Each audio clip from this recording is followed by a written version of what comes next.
Hello everyone, welcome to all अलियम chemistry channel. आज हम बात करेंगे सीयूटी पीजी केमिस्ट्री के टॉपिक वाइज मार्क एनालिसिस कि लास्ट ईयर या अगर हम प्रीवियस ईयर को चेकआउट करें तो हमारे इंपॉर्टेंट चैप्टर कौन से हैं और उन इंपॉर्टेंट चैप्टर का मार्क एनालिसिस कौन सा है। लाइक थर्मोडायनेमिक्स अगर आता है एग्जाम में तो कितने मार्क्स एग्जाम में थर्मोडायनेमिक्स आता है, कौन सी बुक्स आपको पढ़नी चाहिए और आपको टेस्ट सीरीज कौन सी देनी चाहिए, ये सब हम बात करेंगे सीयूटी पीजी केमिस्ट्री के regarding. So first of all आज का मेरा जो सेशन है यहाँ पर हम तीन बातें करेंगे, books, chapter wise mark analysis. ठीक है, यहाँ पर आप इसके साथ ही लिख सकते हो कि हम यहाँ पर मार्क्स का एनालिसिस करने वाले हैं। ओके, सो मार्क एनालिसिस करेंगे और आपका नेक्स्ट आएगा कि आपको प्रैक्टिस कैसे करनी है। फर्स्ट ऑफ ऑल आप देख सकते हैं बुक्स के रिगार्डिंग मैंने यहाँ पे लिखा हुआ है। आप यहाँ पर दो टाइप के स्टूडेंट होंगे जो इस वीडियो को देख रहे होंगे। कुछ ऐसे बच्चे होंगे जिन्होंने कोचिंग नहीं लिया है और कुछ ऐसे होंगे जिन्होंने कोचिंग ले रखा होगा, तो वो सब अपने अकॉर्डिंग इस चीज को समझेंगे। आपको दोनों ही टाइप के बच्चों को, ये किसी भी टाइप के बच्चे को, जो भी बच्चा सीयूटी पीजी की प्रिपरेशन कर रहा है उसे बीएससी का बुक्स पढ़ना चाहिए। या तो वो बीएससी का बुक पढ़े या फिर वो स्टैंडर्ड बुक्स को पढ़े, बीएससी बुक्स या फिर स्टैंडर्ड बुक्स। आई होप अगर आप बीएससी बुक्स को फॉलो कर रहे हो तो आपको BSc first year, second year, final year तीनों साल की किताबें अच्छे से पढ़नी है, लाइन टू लाइन पढ़ना है और जो कुछ भी इंपॉर्टेंट लगता है अपने नोट्स में लिख लेना है। अगर किसी के पास बीएससी की बुक्स अवेलेबल नहीं है तो वो स्टैंडर्ड बुक्स को पढ़ सकता है। ऑर्गेनिक केमिस्ट्री के लिए वो जगदम्बा सिंह की यूजी पब्लिकेशन की बुक पढ़ सकता है, volume 1, volume 2, volume 3। Physical chemistry के लिए वो अगर थ्योरी पढ़ना चाहता है तो थ्योरी के लिए वो पूरी शर्मा पठानिया से पढ़ सकता है, और अगर न्यूमेरिकल करना चाहता है बच्चा तो वो केएल कपूर की बुक से कर सकता है। इनऑर्गेनिक केमिस्ट्री के लिए बच्चा पूरी शर्मा कालिया बुक को पढ़ सकता है जिसके अंदर सारा कंटेंट है, साथ ही साथ कुछ स्पेसिफिक चैप्टर के लिए अजय कुमार को भी पढ़ा जा सकता है। तो ये कुछ स्टैंडर्ड बुक्स हैं। अब चाहे तो आप बीएससी वाली बुक्स को फॉलो कर लीजिए, चाहे आप अपनी स्टैंडर्ड बुक्स को फॉलो कर लीजिए। दोनों में से एक को आप फॉलो करेंगे, दोनों को करेंगे तो दिक्कत आ जाएगी। आप दोनों में से एक चीज को फॉलो करें, either BSc books, either your standard books. उसके बाद आती है बारी कि हमें प्रैक्टिस कैसे करनी है। सपोज आपने कोई भी चैप्टर पढ़ा है या कुछ भी आपने नोट्स वगैरह बनाया है, सबसे ज्यादा जरूरी है टेस्ट सीरीज।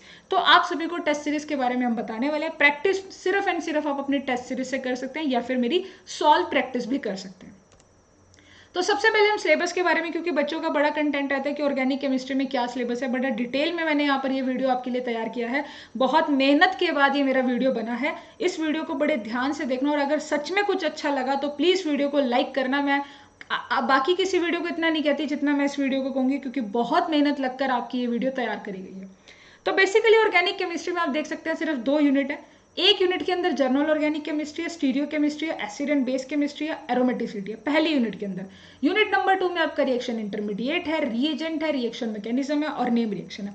तो ये आपकी 2 यूनिट्स हो गई। सिर्फ यूनिट 2 है बट इसके आगे सब चैप्टर है 1, 2, 3, 4, 5, 6, 7, 8। टोटल देखा जाए तो ऑर्गेनिक केमिस्ट्री में 8 आपके चैप्टर हैं। और अगर मैं इंपॉर्टेंट की बात करूं तो देखो बच्चा, ऑर्गेनिक के अंदर क्या होता है, अगर आपने यूनिट 1 कर ली या आपने यूनिट 1 कर ली, इन दोनों में से देखो, अगर जो बच्चा यूनिट 1 कर जाता है उसको यूनिट 2 अगर लगता है कि नहीं करनी है तो मत करे, बट एटलीस्ट मेरे पॉइंट ऑफ व्यू से यूनिट 1 को तो इंपॉर्टेंट मानकर चलिए।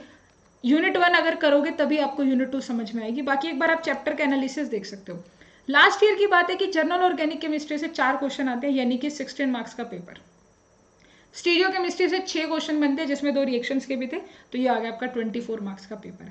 रिएक्शन इंटरमीडिएट से 3 क्वेश्चन आए थे, सिर्फ 12 मार्क्स का पेपर। रिएजेंट से आपके 3 क्वेश्चन आए थे यानी कि 12 नंबर का पेपर। रिएक्शन मैकेनिज्म से 4 यानी कि 16 नंबर का पेपर। नेम रिएक्शन से 5 क्वेश्चन यानी कि 20 नंबर का पेपर। अब मुझे नहीं लगता कि मुझे बताना चाहिए कि आपको कौन सी यूनिट आपकी इंपॉर्टेंट है कौन सी नहीं। तो बच्चा पहली 2 ये आपकी फर्स्ट यूनिट है, ये जो आपके चैप्टर है ये आपके यूनिट नंबर 1 के अंदर आते हैं, ये आपके यूनिट 1 के अंदर आते हैं। और अगर मैं इनकी बात करूं तो ये आपके यूनिट नंबर 2 में आते हैं, ये यूनिट 2 है। तो आप यूनिट 1 को करें, यूनिट 2 को करें, जैसा आपको लगे। ऑटोमेटिकली आपके सामने मार्क्स के साथ मैंने बता दिया कि कितने कितने नंबर की लास्ट ईयर आई हुई है। ये लास्ट ईयर 2022 का पेपर का ही एनालिसिस कर रखा है। क्लियर? तो ये बात होगी topic wise analysis for the organic chemistry. अगर मेरी मानो तो अगर आपको ऑर्गेनिक से डर लगता है, अगर आपको ऑर्गेनिक से डर लगता है तो कम से कम आप ये 2 चैप्टर तो करके चले जाना। अगर आपकी ऑर्गेनिक अच्छी है तो पूरा कंटेंट करके चले जाना, आप बहुत अच्छा यहाँ से अचीव कर सकते हैं। उसके बाद आता है फिजिकल केमिस्ट्री। फिजिकल केमिस्ट्री में आपके चैप्टर्स हमने 5 यूनिट में बनाए। Gaseous state thermodynamics, redox conductance electrochemistry, chemical kinetic nuclear chemistry, atomic quantum solid state, equilibrium physical solution and colligative property.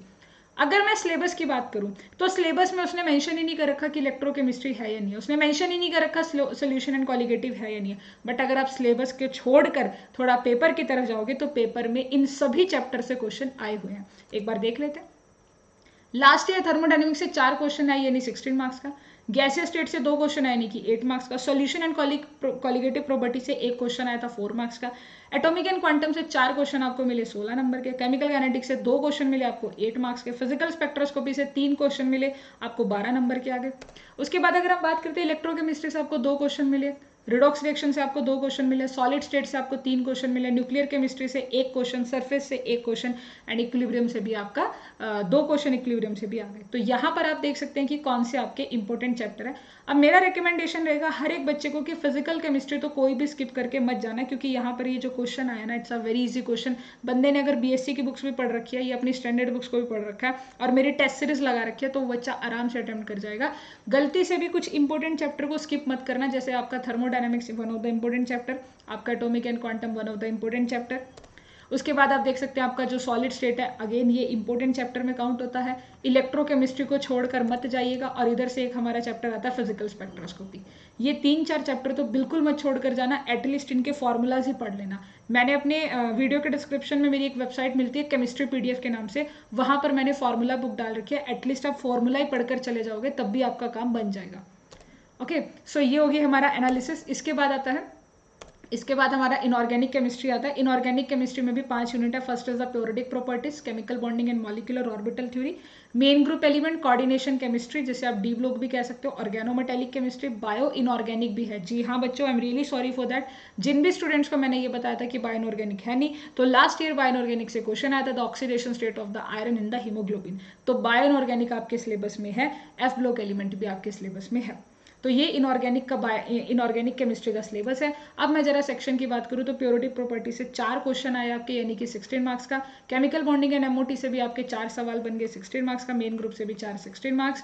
उसके बाद अगर हम बात करते हैं कोऑर्डिनेशन से सिर्फ 3 सवाल बने थे यानी 12 नंबर, और यहाँ पर आपका एफ ब्लॉक से सिर्फ 1 क्वेश्चन आया था 4 मार्क्स का। तो कुछ इस तरह से आपका डिस्ट्रीब्यूशन हुआ था। हालांकि इनका जो पैटर्न होता है वो यही होता है कि आप 25 क्वेश्चन फिजिकल के, 25 इनऑर्गेनिक के, 25 इनऑर्गेनिक या ऑर्गेनिक के। बट यहाँ पर लास्ट ईयर क्या हुआ था कि फिजिकल केमिस्ट्री से थोड़े क्वेश्चन ज्यादा आए थे, ऑर्गेनिक से तो पूरे 25 क्वेश्चन ही बन रहे थे, इनऑर्गेनिक से थोड़ा सेक्शन कम था। तो मेक श्योर कि आपके सामने ये पूरा परफॉर्मा बन गया। अब आपको किसी से पूछने की जरूरत नहीं है, एनालिटिकल से एक भी सवाल नहीं आता कि हमें ये चैप्टर करना चाहिए नहीं करना चाहिए। आपके सामने आपको दिख रहा है कि केमिकल बॉन्डिंग और एमओटी से 16 नंबर का पेपर आ रहा है, तो आप इसे करो ना। आपको पता है ब्लॉक से सिर्फ 1 क्वेश्चन आ रहा है, ये 2 क्वेश्चन आएंगे, तो आप उसे छोड़ दो। आपको मेजर सेक्शन पे काम करना है। अब आप ऑटोमेटिकली यहाँ पर मेजर सेक्शन में, आई थिंक सो दैट कि यूट्यूब पर ये चीज़ कहीं पर भी नहीं है ये, क्योंकि सबसे पहले मैंने एनालिसिस करी है इस चीज़ की। अब मेरा देखने के बाद कोई मेरी ही कॉपी को एनालिसिस कर दे वो अलग बात है, बट ये अभी तक यूट्यूब पर कहीं पर भी नहीं है। मैंने पूरे 2 दिन लगाकर इस सेशन को तैयार किया। अब उसके बाद बारी आती है हमारी कि प्रैक्टिस कैसे करनी है। तो बच्चा प्रैक्टिस के लिए, हाँ सॉरी बच्चा, एक ये भी रह गई, ये रह गया हमारा इनऑर्गेनिक केमिस्ट्री में ना, एक सेकेंड, ये स्लाइड को मैं ठीक कर देती हूँ, यहाँ पर आएगी स्लाइड। हाँ, तो देखो इनऑर्गेनिक केमिस्ट्री का ये सिलेबस था, ये उसके कुछ चैप्टर्स हैं और 3 चैप्टर और रह गए थे। एक क्वेश्चन आया था बायो इनऑर्गेनिक का यानी कि 4 नंबर का, ऑर्गेनोमेटेलिक केमिस्ट्री का 1 क्वेश्चन आया था यानी कि 4 मार्क्स का, और ग्रुप थ्योरी का भी 1 सवाल था 4 नंबर का। तो आप इनमें से भी कर सकते हो एक एक चैप्टर। तो ये बायो इनऑर्गेनिक के चैप्टर्स हैं और ये उनका डिस्ट्रीब्यूशन है। उसके बाद बारी आती है कि हम टेस्ट सीरीज का क्या करेंगे। देखो मैंने एक टेस्ट सीरीज तैयार करी है सीयूटी पीजी एग्जाम के लिए, जो कि आपकी 15 अप्रैल से स्टार्ट हो जाएगी। 15 अप्रैल से आपकी एक टेस्ट सीरीज स्टार्ट होगी, जिसके अंदर आपको क्या मिलने वाला है, पार्ट ए के लिए आपको अलग टेस्ट मिलेंगे, पार्ट ए के लिए अलग टेस्ट होंगे, चैप्टर वाइज पार्ट ए के टेस्ट होंगे, रीजनिंग का अलग टेस्ट, मैथमेटिक्स का अलग टेस्ट, अपना ये क्या बोलते हैं इंग्लिश का अलग टेस्ट और जर्नल अवेयरनेस का अलग टेस्ट। चारों के अलग अलग टेस्ट होंगे पार्ट ए के चैप्टर वाइज। इसी तरह पार्ट बी में भी आपके टेस्ट सीरीज होगी। पार्ट बी में कैसा होगा, ऑर्गेनिक के चैप्टर अलग होंगे, इनऑर्गेनिक के अलग, फिजिकल के अलग, तीनों के चैप्टर वाइज टेस्ट होंगे। जो जो यहाँ पे चैप्टर लिख रखे हैं, लाइक जैसे प्योरिटिक प्रॉपर्टीज है, तो आपको प्योरिटिक प्रॉपर्टीज के वहां पर क्वेश्चन मिलेंगे, ठीक है, वहां पर आपको प्योरिटिक प्रॉपर्टीज के क्वेश्चन मिलेंगे, तो आप उन क्वेश्चंस को करिए। चैप्टर वाइज आप पहले टेस्ट देंगे, चैप्टर वाइज देने के बाद आपको टोटल टेस्ट सीरीज के अंदर 10 मॉक टेस्ट मिलेंगे, जिसके अंदर आपका part A plus part B दोनों होगा, जिसके अंदर आपका पार्ट ए प्लस आपका पार्ट बी दोनों होगा। और ये चीज़ें आपको 15 अप्रैल से मिलनी स्टार्ट हो जाएंगी। 15 अप्रैल से पहले आपको चैप्टर वाइज मिलेंगे, क्योंकि देखो टेस्ट सीरीज को करने का कोई मतलब नहीं बनता। मैंने रिसेंटली एक टेस्ट बनाया और मैंने उस टेस्ट को फ्री में दिया सबको कि आप सब पहले अपना टेस्ट देकर देखिए।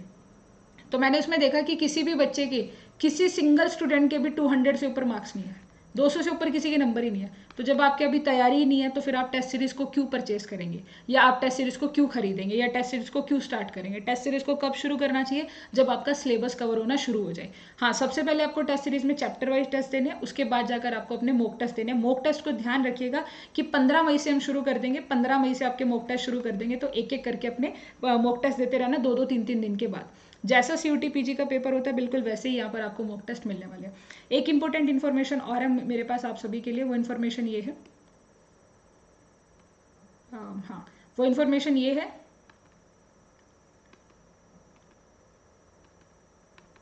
हाँ वो इन्फॉर्मेशन क्या है स्टूडेंट्स, आप यहाँ पर देख सकते हैं। आई थिंक सो दैट आपको ये विजिबल होगा, या सो आपके पास ना, अगर आप CSIR UGC नेट की प्रिपरेशन करना चाहते हैं तो आप जल्दी से अनअकैडमी का सब्सक्रिप्शन ले सकते हैं यूजिंग माय रेफरल कोड अल्काकैम। एक्चुअली अभी मैं CSIR UGC नेट की भी प्रिपरेशन करा रही हूँ स्टूडेंट, तो अगर आपका टारगेट है CSIR UGC नेट 2023, या आप आगे चलकर, क्योंकि अभी आप अपने मास्टर्स में एडमिशन ले लेंगे, आप आगे चलकर 2023 दिसंबर 2023 में आपका इसके बाद CSIR नेट का पेपर होगा, अगर आप उसकी तैयारी करना चाहते हैं तब भी आप सब्सक्रिप्शन ले सकते हैं 9 मंथ्स का। यूज करें अल्काकैम कोड, अगर आपका कोई भी डाउट हो तो आप मेरे से डिस्कस कर सकते हैं। साथ ही साथ ये ऑफर आपका 31 मार्च तक है, तो अगर आपको तैयारी करनी है, संकल्प अगर आपने कर लिया कि मुझे इस बार एग्जाम क्रैक करना है, तो 25% of on the CSIR UGC net plus subscription, और यूज करें अल्काकैम कोड। मेरा कॉन्टैक्ट नंबर भी, अगर आपको कोई भी हेल्प की जरूरत है तो आप मेरे से पूछ सकते हैं। जीत की ओर अपना एक कदम रखिए, और मुझे बताइएगा कि ये जो मैंने आपके लिए वीडियो बनाई है, ये जो मैंने आपको यहाँ पर चीजें बताई हैं कि हमारा क्या प्लान है, और आपको अपने इंपॉर्टेंट चैप्टर, स्पेशली मेरा जो वीडियो का पर्पस था वो यही था कि आपको बुक्स बता दूं, आपको एक बार ये बता दूं कि इंपॉर्टेंट चैप्टर है कौन सा। अगर अभी भी कोई ये पूछेगा ना कि मैम इंपॉर्टेंट चैप्टर क्या है, तो मतलब बच्चे आप कर ही क्या रहे हो, आपके सामने नंबर लिख रखे हैं। अगर कोई चैप्टर 24 मार्क्स का है तो वो चैप्टर ऑटोमेटिकली इंपॉर्टेंट होगा ना, तो ऑटोमेटिकली आपके लिए स्टीरियो इंपॉर्टेंट है। आपके सामने मैंने इसीलिए एनालिसिस करके रख दिया कि भाई अब आप खुद देख लो, है ना, खुद देख सकते हो आप, इसमें कोई बड़ी बात नहीं है, it's not a big deal. और उसके बाद टेस्ट सीरीज की बात है तो मैंने आपको ये भी बता दिया कि आप फिक्र मत करो, टेस्ट सीरीज आपकी 15 अप्रैल से स्टार्ट हो जाएगी। टेस्ट देने में भी तभी मजा आता है जब आपने तैयारी कर रखी होगी, बिना तैयारी से टेस्ट देने का कोई मतलब नहीं है। तो आई थिंक सो दैट आप 15 अप्रैल का थोड़ा वेट करेंगे, 15 अप्रैल से आपको टेस्ट सीरीज मिल जाएगी। एंड अगर कोई भी डाउट है फिर भी तो आप कमेंट करके मेरे से पूछ सकते हैं। अलियम केमिस्ट्री चैनल को सब्सक्राइब जरूर कर लेना, हर एक छोटी से छोटी, बड़ी से बड़ी, हर एक इंपॉर्टेंट अपडेट के साथ आपको स्ट्रेटेजिस प्लान भी बताए जाते हैं। Thank you so much to watch this video. Channel को सब्सक्राइब करें, वीडियो को लाइक करें और ज़्यादा से ज़्यादा शेयर करें।